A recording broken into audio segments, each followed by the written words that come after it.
राधिका बच्चों को स्कूल से छुट्टी के वक्त घर लेकर आ रही थी, पर उसकी आंखों में आंसू थे। अब क्या करूं? बच्चों की फीस अगले 15 दिन तक नहीं भरी तो बच्चों का नाम स्कूल से काट देंगे। 6 महीने की फीस कहां से लाऊंगी? मुझे कुछ समझ नहीं आ रहा।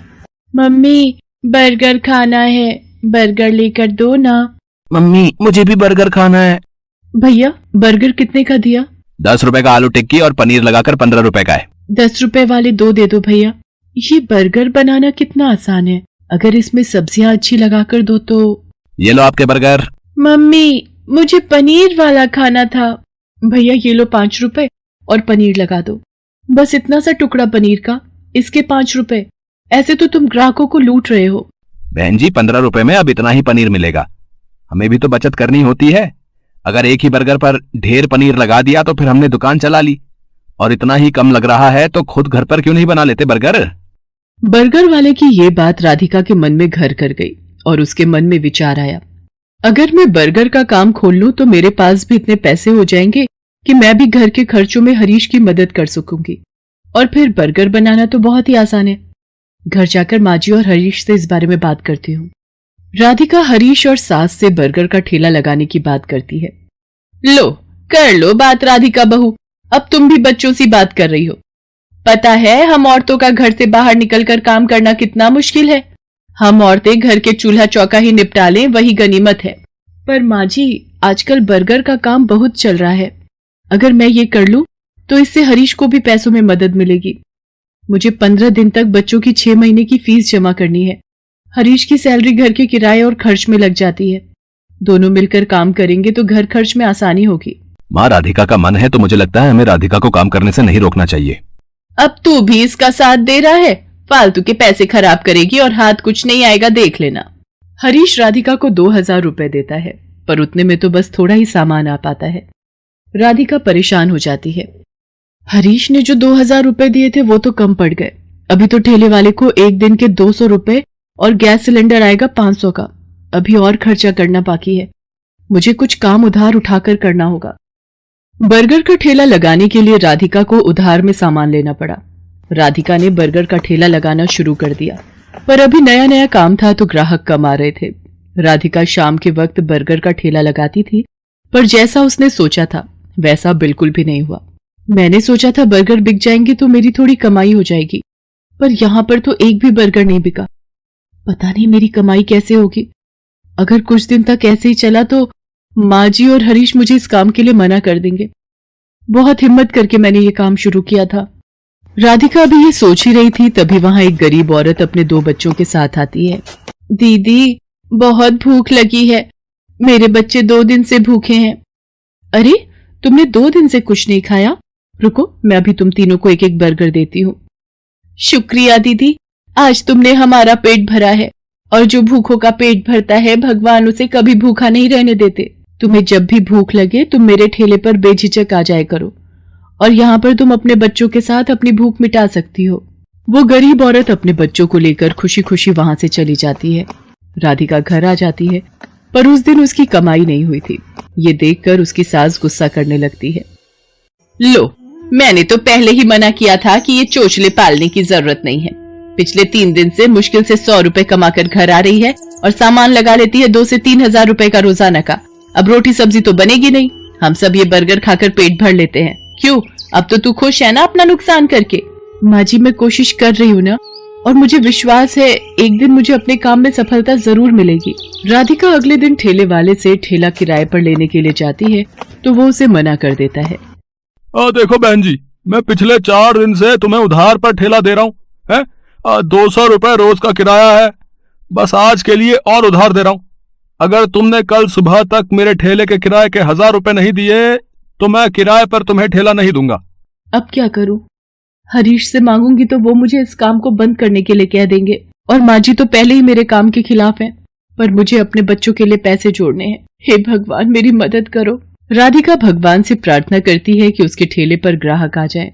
तभी नमस्ते जी, मैं पीछे वाली गली में बर्गर की एक दुकान चलाता हूँ। यहाँ से गुजरते हुए 2 दिन पहले मैंने आपको ये बर्गर का ठेला लगाते हुए देखा था।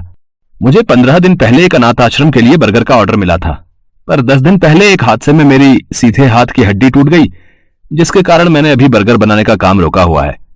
पर मैं ऑर्डर के पैसे ले चुका था, इसलिए मैं वहां मना भी नहीं कर सकता। अगर आप उस ऑर्डर के बर्गर बना सकें तो मेरी बहुत मदद हो जाएगी। मैं आपको इसके लिए अच्छे पैसे दूंगा। जी मैं जरूर करूंगी। आप मुझे बता दीजिए कितने बर्गर बनाने हैं। शाम को 4 बजे ही वहां पहुंचना है। जिन्होंने मुझे ऑर्डर दिया है उनके बच्चे का जन्मदिन है, वो अनाथ आश्रम 4 बजे पहुंच जाएंगे। वैसे मैं आपके साथ अपने एक आदमी को काम पर लगा देता हूं जो आपकी इस काम में मदद करेगा। ये 5,000 रुपए आप एडवांस रखो, बाकी के पैसे मैं आपको काम खत्म होने के बाद शाम को दे दूंगा, ठीक है?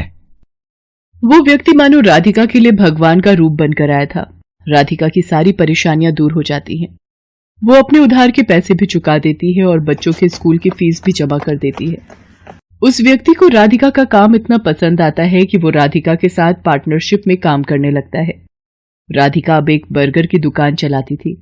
राधिका की मेहनत और हिम्मत देखकर उसकी सास और हरीश बहुत खुश थे।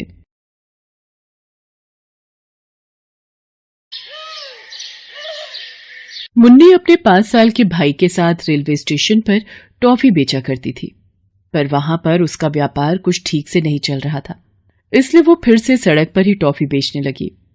थोड़ी दूरी पर एक पिज्जा के ठेले पर बहुत सारे लोग पिज्जा खा रहे थे। मुन्नी ने ये देखकर, भला यहां इतने सारे लोग बैठकर क्या खा रहे हैं, ये क्या है? ये सोचकर मुन्नी उससे पिज्जा खरीदकर खाने लगी। उसे वो बहुत स्वादिष्ट लगा। अरे वाह, ये तो बहुत स्वादिष्ट है, ना जाने इसे कैसे बनाते हैं। ऐसा सोचते हुए अपने भाई को भी खिलाकर वो वहां से घर चली जाती है। अगली सुबह भाई ने अपनी बहन से खाना मांगा, तब मुन्नी उससे कहती है, रुक जा मेरे भाई, तेरे लिए ही तो खाना बना रही हूं। फिर उसने अपने भाई को खाना खिलाया और खाते खाते सोचने लगी, मुझे जल्द से जल्द कोई और काम ढूंढना होगा, इस काम से तो कोई फायदा नहीं हो रहा, कुछ करना होगा। वो ये सोच ही रही थी कि अचानक उसे कल खाया हुआ पिज्जा याद आया। मुझे ये पता लगाना होगा कि वो कैसे बनाते हैं और मुझे खुद बनाना होगा। वो ये सोचकर भाई को साथ में लेती है और पिज्जा बनाने वाले के पास जाती है। अंकल, आप ये पिज्जा कैसे बनाते हो, मुझे बताओगे आप? अगर मेरी मदद करोगे तो मैं भी बनाकर बेचना चाहती हूँ। उसके ऐसा पूछने पर आदमी ने कहा, अच्छा, तो तुम मेरी बराबरी करना चाहती हो? सुबह सुबह दिमाग खराब करके रखा है, जाओ यहाँ से। उसने उसे फटकार कर दूर जाने को कहा। ऐसी बात नहीं है, एक बार मेरी बात तो सुनिए। वो ऐसा कह ही रही थी पर उसने धक्का मार दिया। इतने में वहां से गुजर रही एक औरत ने उसे देखा। अरे क्या हुआ बेटा? और आप इस तरह बच्चे को क्यों ढकेल रहे हैं? उसके पूछने पर उस आदमी ने सारी बातें उसे बता दी। तब उस औरत ने कहा, आप भी हद कर रहे हैं, वो लड़की अपना गुजारा करने के लिए ही आपसे मदद मांग रही है, पर आप छी। उस दुकानदार को डांटकर वो औरत उस लड़की को लेकर दूर कहीं जाती है और उससे कहती है, बेटा क्या तुम्हारे इस दुनिया में कोई नहीं है? और ये लड़का किसका है? ये मेरा भाई है और हमारे माँ और बाबूजी का हाल ही में देहांत हो गया था। तब से हम दोनों ही रेलवे स्टेशन पर टॉफी बेचते हैं, पर मेरा व्यापार ठीक से नहीं चल रहा, नुकसान ही नुकसान हो रहा है। मेरी समझ में कुछ नहीं आ रहा है। बस कल मैंने ये देखा था, यहाँ बहुत लोग पिज्जा खा रहे थे, इसीलिए पिज्जा बनाने की विधि जान रही थी, पर वो मुझे डांट रहे हैं। ये कहकर वो रोने लगी। ओहो, ठीक है बेटा, चिंता मत करो, ये मोबाइल रख लो, इससे तुम जो चाहे सीख सकती हो। इसमें देखकर तुम पिज्जा बनाने की विधि जान लेना, फिर खुद का व्यापार शुरू कर सकती हो। इस पर मुन्नी ने हामी भरी। मुन्नी ने उस औरत के दिए हुए मोबाइल से पिज्जा बनाने की विधि अच्छे से सीख ली। मुन्नी ने घर पर पिज्जा बनाने की विधि शुरू की। पहले 4 बार पिज्जा ठीक से नहीं बना, बहुत ही बेस्वाद बना था, पर उसने हार नहीं मानी और कोशिश करती रही, तो 5वां पिज्जा बहुत अच्छा बन गया। मुन्नी बहुत खुश हो गई। सुन भाई, अब ये पिज्जा बहुत अच्छा बन गया। अगर ये पिज्जा का काम चल गया तो समझो अपनी जिंदगी सुधर गई। ये सोचकर उसने अगले ही दिन रेलवे स्टेशन पर जाकर पिज्जा बनाना शुरू कर दिया। ताजा ताजा स्वादिष्ट पिज्जा लीजिए, ताजा ताजा स्वादिष्ट पिज्जा लीजिए। इस तरह आवाज देकर वो लोगों को पिज्जा बेचने लगी। बहुत कम दाम में बेच रही थी, इसलिए कई लोग आकर पिज्जा खरीद रहे थे।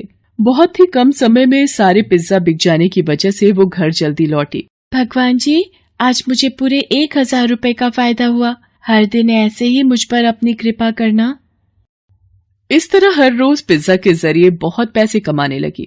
कुछ ही दिनों में उसने रेलवे स्टेशन पर एक छोटी सी दुकान जमा ली, जहां पर वो पिज्जा का व्यापार कर रही थी। उसका पिज्जा का व्यापार दिन दुगनी रात चौगुनी हो रहा था। इन सब के पीछे उस औरत का हाथ था। ये सोचती हुई वो घर लौटी। अपने माता पिता की तस्वीर के सामने खड़े होकर उसने, माँ बाबूजी, आप दोनों के बिना हमारी जिंदगी एकदम दुर्बल हो गई है। आज हम 3 वक्त की रोटी खा पा रहे हैं तो इन सब के पीछे उस औरत का हाथ है। उनका उपकार मैं कभी नहीं भूल सकती। जो जहां भी रहे खुश रहें, ऐसा आशीर्वाद आप उन्हें देते रहना, क्योंकि आपके बच्चों की खुशी का कारण वही है।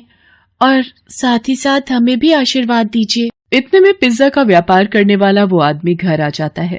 ए लड़की, आज के बाद तू पिज्जा का व्यापार नहीं करेगी, और अगर ऐसा किया ना तो तुझे और तेरे भाई को मार दूंगा। क्यों भला? मैं आपकी बराबरी में ठेला थोड़ी लगाती हूँ। मैं तो रेलवे स्टेशन पर पिज्जा बेचती हूँ। तुमने वहां पर शुरू किया है, इसीलिए तो कोई मेरे पास से पिज्जा नहीं खरीद रहा है। इतने में मुन्नी की सहायता करने वाली वो औरत भी वहां पर आई। तुम ऐसा ही कुछ दुस्साहस करोगे, ये मैं जानती थी, इसीलिए मैं मुन्नी पर हमेशा नजर रख रही थी। तेरा कहा मैंने सब रिकॉर्ड कर लिया है, पुलिस को इसका सबूत दे दूंगी। अरे नहीं नहीं, ऐसा कुछ मत करना, मैं कुछ नहीं करूंगा, मैं जा रहा हूँ। ऐसा कहकर घबरा कर वो वहां से भाग गया। मुन्नी रोते हुए उस औरत के गले से लग जाती है। बेटा, तुम्हें घबराने की कोई जरूरत नहीं है। तुम्हें जब भी जरूरत हो मैं यहीं पास में रहती हूँ और सब ठीक हो जाएगा। मैं चाहती हूँ तुम्हारा बड़ा नाम हो। इस तरह उस औरत ने धीरज दिया। मुन्नी बहुत खुश हुई। जैसे उसने कहा था, सच में मुन्नी का बहुत अच्छा नाम हुआ। इतनी छोटी उम्र में पिज्जा का व्यापार करने वाली ये एक लड़की थी, इसलिए न्यूज में भी उसका नाम आ रहा था। मुन्नी इन सब से बहुत खुश हो रही थी। उसे आगे बढ़ता देख उस औरत को भी बहुत खुशी मिली। इस तरह मुन्नी को उसकी मेहनत का फल